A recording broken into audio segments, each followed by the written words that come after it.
नमः शिवाय। ಭಾರತ್ ಮಾತಾ ಶಿವಶಕ್ತಿ ಅವತಾರ. ಓಂ ಪಿತಾಶ್ರೀ ಬ್ರಹ್ಮ ಬಾಬಾರವರ ವಾಣಿ. ಓಂ ಪಿತಾಶ್ರೀ ಶಿವ ತಂದೆಯ ನೆನಪಿದೆಯೇ? ಮುರಳಿಯ ದಿನಾಂಕ 29/7/2026. ಪ್ರಾತಃ ಕ್ಲಾಸ್ 25/4/2020. ಓಂ ನಮಃ ಶಿವಾಯ. ಪ್ರೀತಿಯ ಮಕ್ಕಳೇ, ಭೋಲಾನಾಥ ತಂದೆಗೆ ಭೋಲಾ ಭೋಲಾ ಮಕ್ಕಳು ಬಹಳ ಪ್ರಿಯರಾಗಿದ್ದಾರೆ.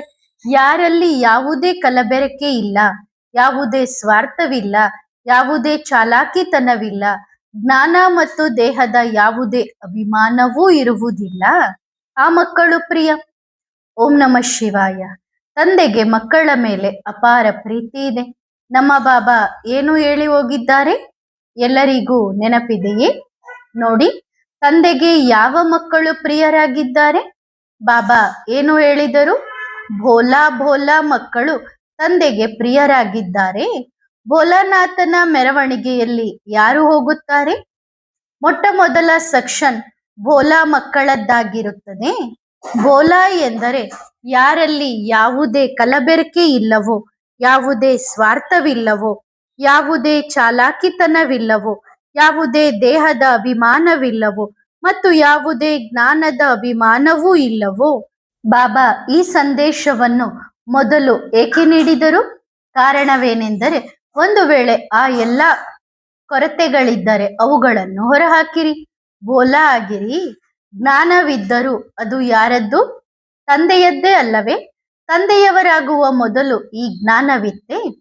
ಯಾವಾಗ ತಂದೆಯವರಾದಿರೋ ಆಗ ತಂದೆಯು ಶೂನ್ಯದಿಂದ ಹೀರೋ ಆಗಿ ಮಾಡಿದರು. ಮೊದಲು ನಾವು ಶೂನ್ಯವಾಗಿದ್ದೆವು, ತಂದೆಯು ಮತ್ತೆ ಹೀರೋ ಆಗಿ ಮಾಡಿದರು. ಆದ್ದರಿಂದ ಹೀಗೆ ಯೋಚಿಸಿ, ಎಲ್ಲವೂ ಬಾಬರದ್ದು. ಕೇವಲ ಹೇಳುವುದಕ್ಕಲ್ಲ, ಹೃದಯದಿಂದ ಹೇಳಿ, ಹೌದು ಬಾಬಾ ಎಲ್ಲವೂ ನಿಮ್ಮದೇ. ತಂದೆಯು ಹೃದಯದ ಭಾವನೆಯನ್ನು ಸ್ವೀಕರಿಸುತ್ತಾರೆ. ಹೃದಯದ ಧ್ವನಿ ತಂದೆಯವರೆಗೆ ತಲುಪುತ್ತದೆ. ಪ್ರತಿಯೊಂದು ಶಬ್ದವನ್ನು ತಂದೆಯೂ ಕೇಳುತ್ತಾರೆ.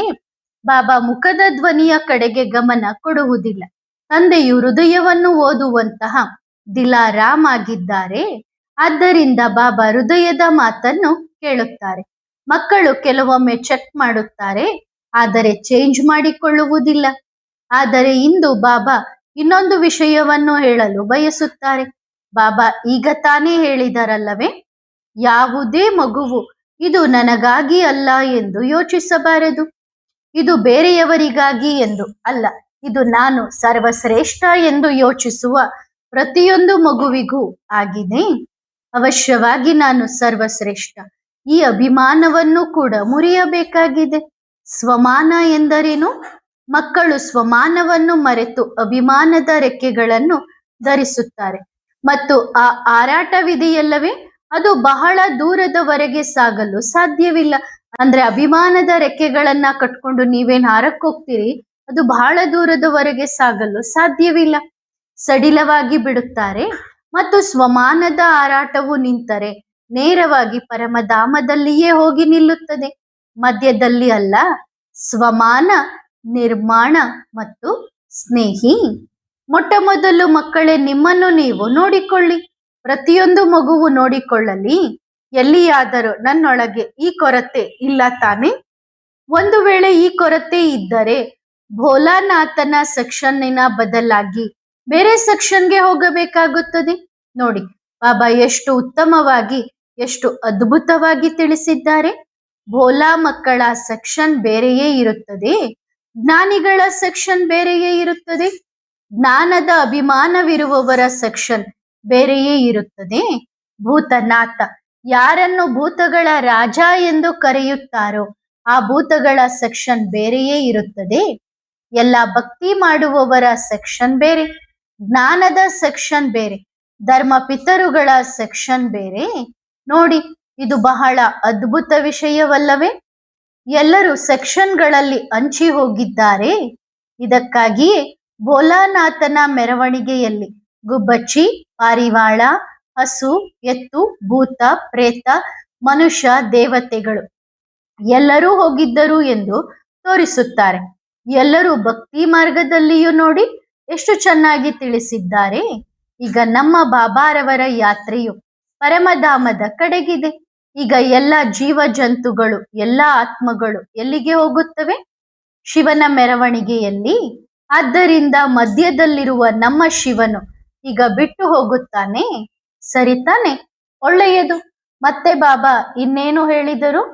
ಎಷ್ಟು ಮಧುರವಾದ ಮಾತುಗಳನ್ನು ಬಾಬಾ ಹೇಳಿದರು, ಎಷ್ಟು ಚೆನ್ನಾಗಿ.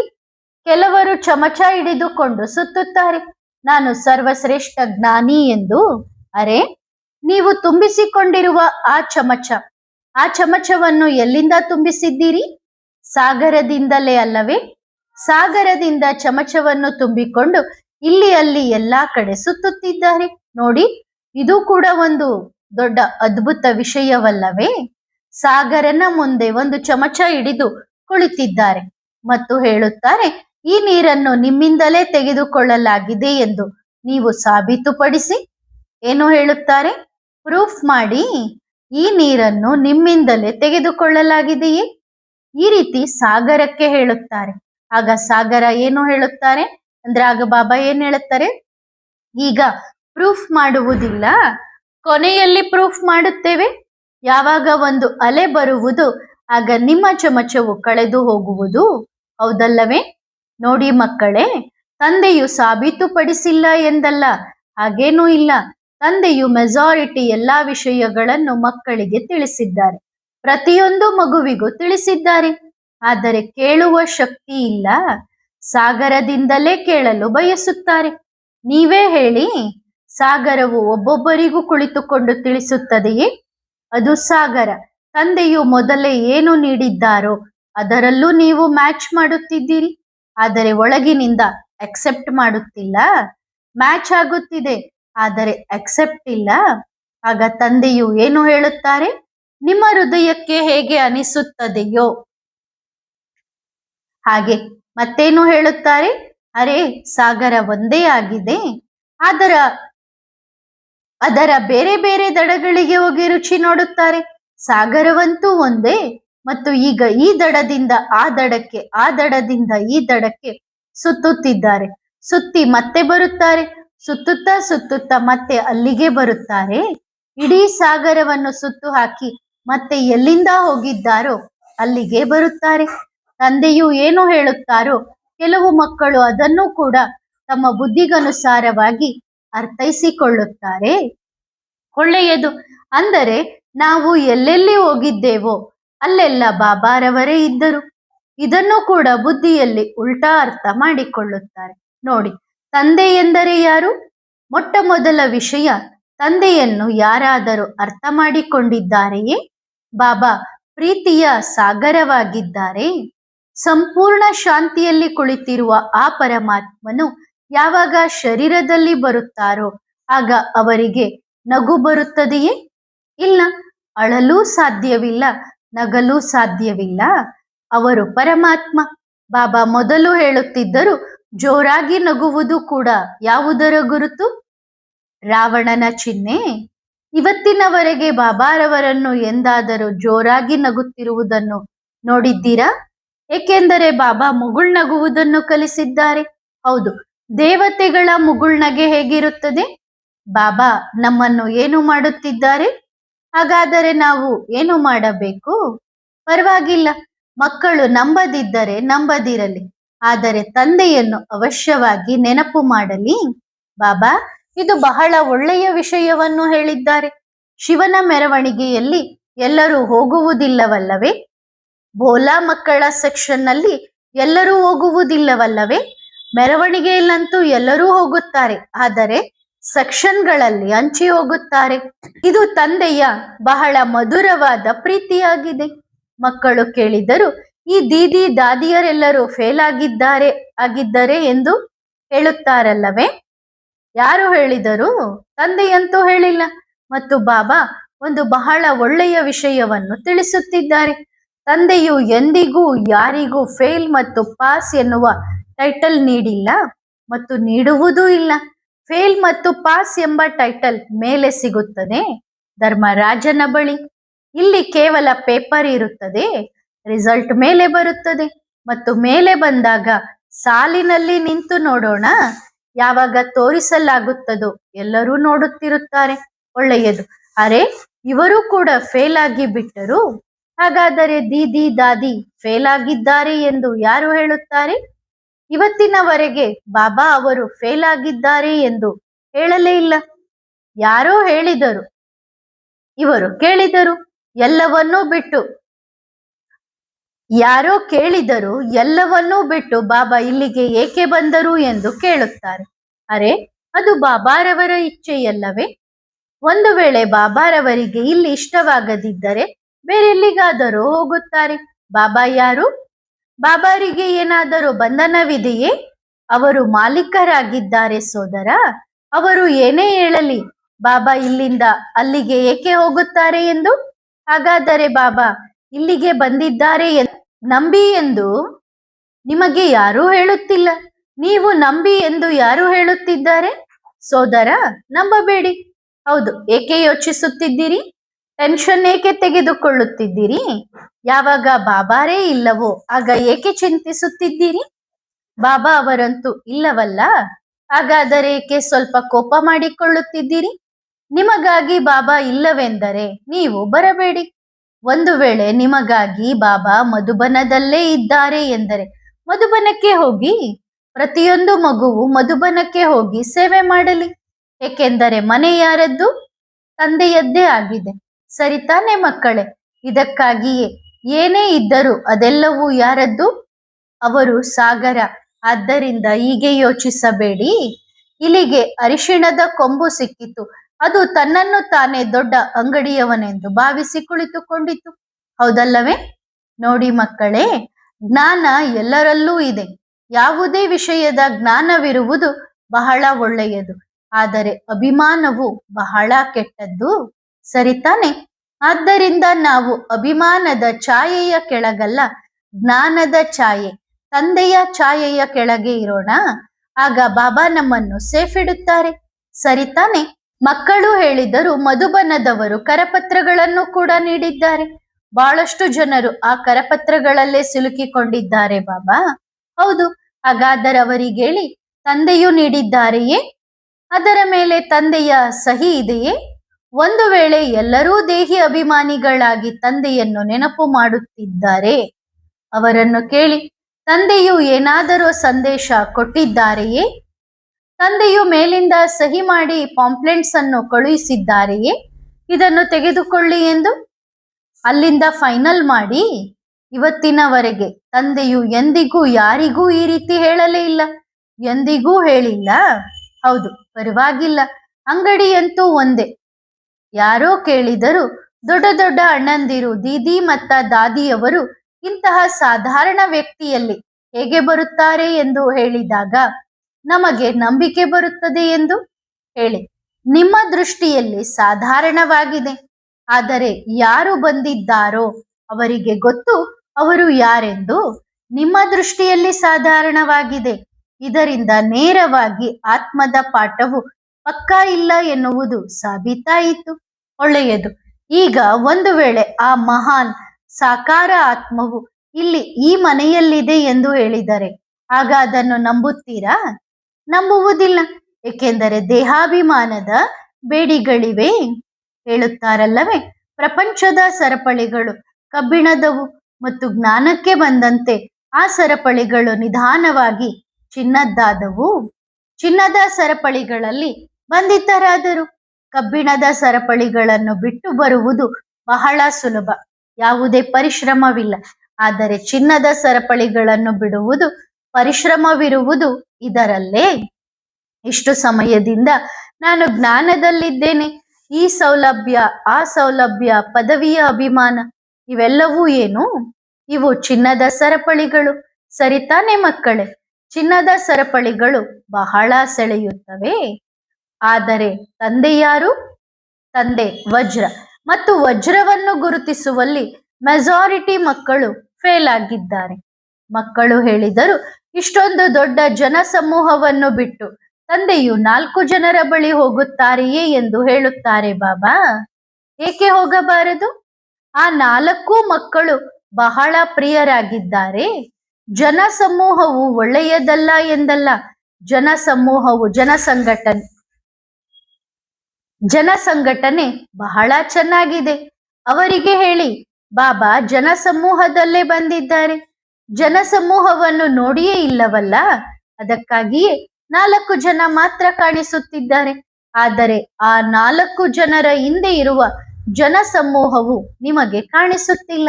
ಜನಸಮೂಹವೇ ಇಷ್ಟವೆಂದರೆ ಮತ್ತೆ ಜನಸಮೂಹದಲ್ಲೇ ಬರುತ್ತಾರೆ. ಮತ್ತು ಜನಸಮೂಹವನ್ನು ನೋಡಿ ಬರುವವನು ಏನೆನ್ನುತ್ತಾರೆ? ಬಹಳ ಜನರು ಬರ್ತಿದ್ದಾರೆ, ನಾವು ಹೋಗೋಣ ಅಂತ ಬರೋರ್ನ ಏನಂತಾರೆ? ಕುರಿಗಳು ಗುಂಪಿನಲ್ಲಿ ನಡೆಯುತ್ತವೆ. ಜನಸಮೂಹವನ್ನು ನೋಡಿ ಏಕೆ? ತಮ್ಮ ವಿವೇಚನೆಯನ್ನು, ತಮ್ಮ ಬುದ್ಧಿಯನ್ನು ಉಪಯೋಗಿಸಿ ಗುರುತಿಸಿ ನಂತರ ಬನ್ನಿ.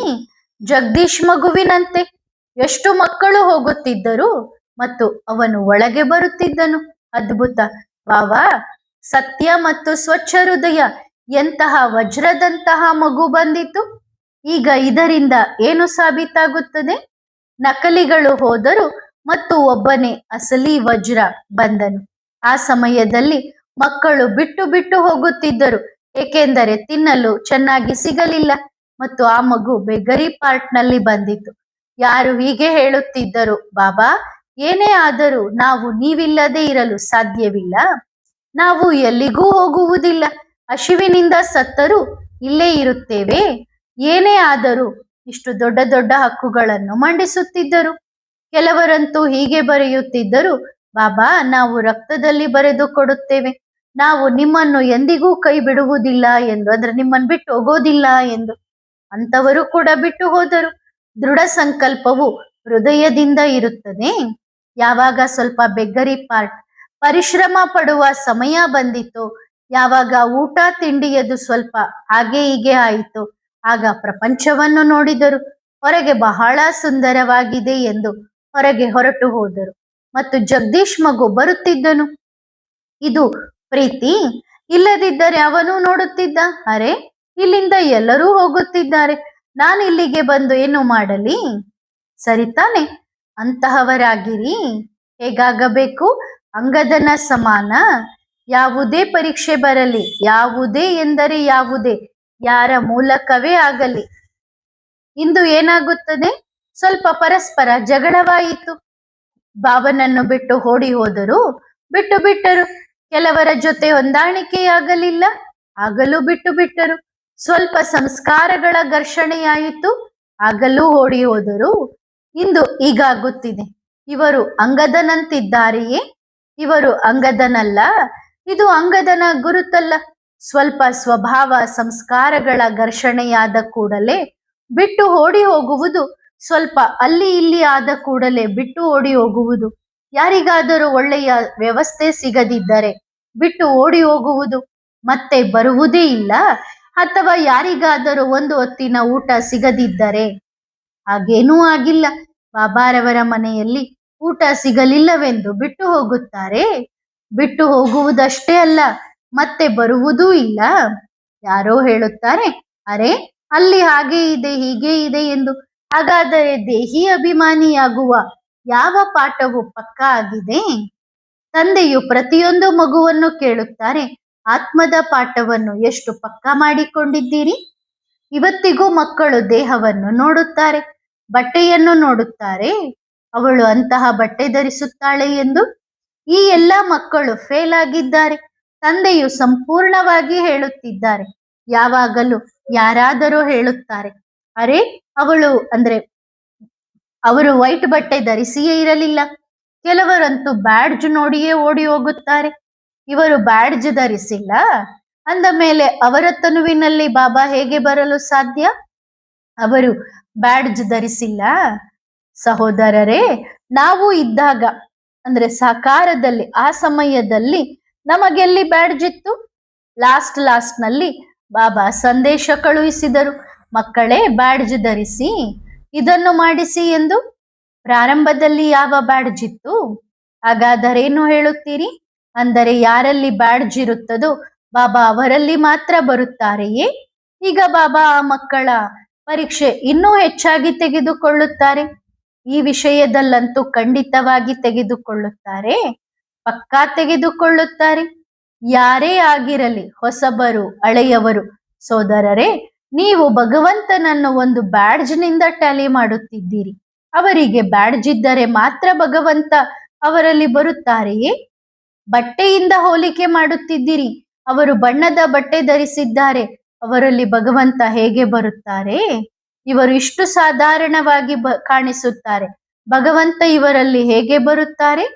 ಈಗ ಅಂತಹ ಮಕ್ಕಳ ಪರೀಕ್ಷೆ ಇನ್ನೂ ಜಾಸ್ತಿ ಆಗುತ್ತದೆ. ಈಗ ನೋಡೋಣ. ಒಳ್ಳೆಯದು. ಆ ಸಮಯದಲ್ಲಿ, ಆ ಕಾಲದಲ್ಲಿ ಯಾವ ಬ್ಯಾಡ್ಜ್ ಇರುತ್ತಿತ್ತು?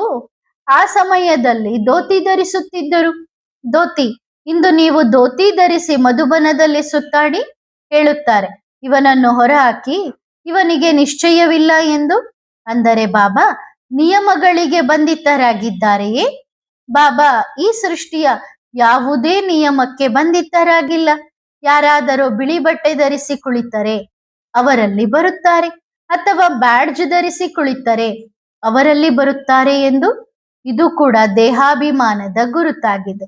ಮತ್ತು ಬಾಬಾ ಈ ಎಲ್ಲಾ ವಿಷಯಗಳಿಂದ ದೂರ ಕರೆದೊಯ್ಯುವವರಾಗಿದ್ದಾರೆ. ಮಾಡಿ.